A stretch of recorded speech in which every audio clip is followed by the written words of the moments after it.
కరమైనటువంటి వాతావరణంలో మనం జరుపుకోబోతున్నాం. ప్రభుత్వం ఎంతో ఘనంగా ఈ కార్యక్రమాన్ని మన శాసన సభ్యులు వారిని సాధారణంగా మీ అందరి కనకాల ద్వారా ప్రభుత్వం ఒక ప్రతిష్టాత్మకంగా పిల్లలు టీచర్స్ మధ్య అనుబంధం నిరంతరం ఉంటుంది. గురు శిష్యుల బంధం ఉంది. దీనితో పాటు ఈ బంధాన్ని ఇంకా పెంచాలి అంటే తల్లిదండ్రులు కూడా గురువులతో కలిసి నడవగలిగితే గురువుల యొక్క విషయాలు తల్లిదండ్రులకు తెలుస్తాయి. తల్లిదండ్రుల యొక్క ఆలోచనలు గురువులకు తెలిసినప్పుడు పాఠ్య పుస్తకాలలో ఉన్నటువంటి పాఠాలు చెప్పే గురువులు బిడ్డల ఎదుగుదలకి వాళ్ళ యొక్క క్యారెక్టర్ని అసాసినేట్ చేసేదానికి అన్నిటికీ కూడా ఇబ్బంది లేకుండా ఉండాలంటే తల్లిదండ్రులు కూడా మమేకం కాగలిగితే టీచర్స్తో రోజువారీ మాట్లాడగలిగితే ఒకసారి పరిచయమైనటువంటి బంధం మన బిడ్డ చదివేంత వరకు కూడా పూర్తయ్యేంత వరకు కూడా ఆ టీచర్తో సంబంధ బాంధవ్యాలు నిర్వహించగలిగితే మీ బిడ్డల యొక్క భవిష్యత్తును తెలుసుకోవడానికి వాళ్ళు ఏ రకమైన ఆలోచనతో ఉంటారు, వాళ్ళు ఏమి చదవాలనుకుంటున్నారు, తల్లిదండ్రుల దగ్గర చెప్పలేనిది గురువుల దగ్గర చెప్తారు, గురువుల దగ్గర చెప్పలేనిది తల్లిదండ్రుల దగ్గర చెప్తారు. కాబట్టి మీ ముగ్గురు కూడా ఇటుపక్క బిడ్డలు, ఇటుపక్క గురువులు, ఇంకొక పక్క తల్లిదండ్రులు, ఈ ముగ్గురు కూడా ఒక దగ్గర అసెంబ్లీ అయితే ఒక దగ్గరే కూర్చుంటే కొన్ని విషయాలు బయటకు వస్తాయి. దీనివల్ల మీకు మీ బిడ్డ యొక్క భవిష్యత్తు ఏందని మీరు అర్థం చేసుకోగలరు. పిల్లల ఎదుగుదల ఎలా ఉంది అనేది తెలుసుకోగలరు.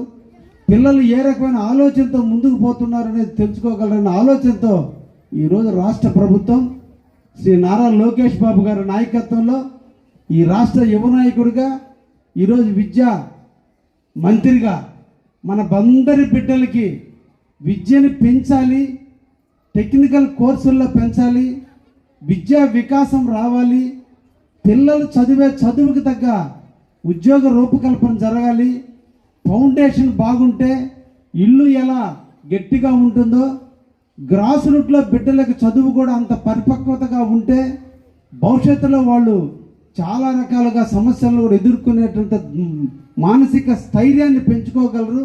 కాబట్టి ఈ బంధాన్ని పటిష్టం చేయడానికి మొట్టమొదటిగా రాష్ట్ర చరిత్రలో ముఖ్యంగా దేశ చరిత్రలోనే తల్లుల్ని తండ్రుల్ని గురువుల దగ్గరకు పంపించి పిల్లల యొక్క భవిష్యత్తు గురించి అందరూ కూడా సమావేశం జరిపి ఒక్కొక్క బిడ్డ గురించి తెలుసుకునేదానికి ఈరోజు ఈ నాంది పలికినారు ఈ రాష్ట్ర ప్రభుత్వం. మేము కూడా ఇక్కడికి వచ్చింది ఉపన్యసించేదానికంటే అందుకని తల్లిదండ్రులను మాట్లాడమన్నాం, పిల్లల చేత కూడా మాట్లాడిద్దాం ఉన్నాం. కాకపోతే నాకు టైం లేదు. 1 గంట దాకా ఈ కార్యక్రమం యథాతథంగా కొనసాగుతుంది. ఈ సందర్భంగా మిమ్మల్ని తల్లిదండ్రులు అందరినీ కూడా కోరుకునేది ప్రతి పిల్లవాడి గురించి ఆ గురువుతో మీరు మాట్లాడండి. ఇంట్లో పిల్లవాడు ఏం చేస్తున్నాడు అనే విషయం గురువులకు చెప్పండి. ఆటోమేటిక్గా గురువులు కూడా పిల్లలు ఇక్కడ స్కూల్లో ఏం చేస్తుందని మీకు కూడా చెప్పడానికి అవకాశం ఉంటుంది. ఎవరు కూడా అడగంది అమ్మాయిని అన్నం పెట్టదన్నట్టు తల్లిదండ్రులు అడగంది గురువులు వచ్చి మీ ఇంటి తలుపు తట్టి మీ బిడ్డల యొక్క భవిష్యత్తు చెప్పే టైం లేదు.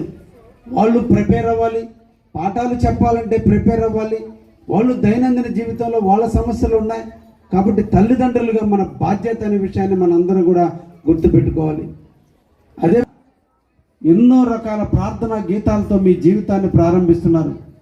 కాలేజ్ స్కూల్కి రాగానే గురు బ్రహ్మ గురు విష్ణు గురుదేవో మహేశ్వర అనే శ్లోకంతో మీరు స్టార్ట్ అవుతున్నారు.